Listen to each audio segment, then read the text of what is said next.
Welcome to our channel. If you want to verify your Microworkers account, follow these step-by-step instructions to ensure your profile is properly authenticated and secure. Step 1.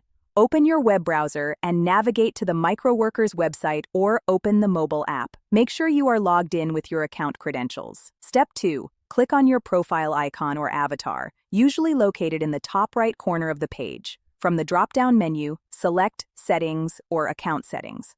Step 3. Look for a section labeled Security, Verification, or Account Verification.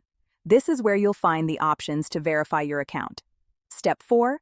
Click on the Verify Account or Start Verification button. Microworkers may ask you to verify your identity through different methods.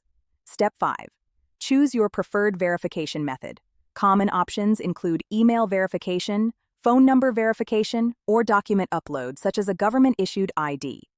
Step 6. Follow the on-screen instructions carefully. If verifying by email, check your inbox for a verification link and click it. If using phone verification, enter the code sent via SMS.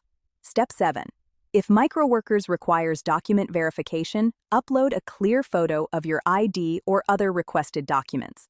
Ensure the image is high quality and all information is readable. Step 8. Wait for Microworkers to review your verification request. This process can take anywhere from a few minutes to several days, depending on the platform's policies. Step 9. Check your email or account notifications for confirmation that your account has been successfully verified. You may see a verification badge or check mark on your profile. Don't forget to like this video and subscribe to our channel.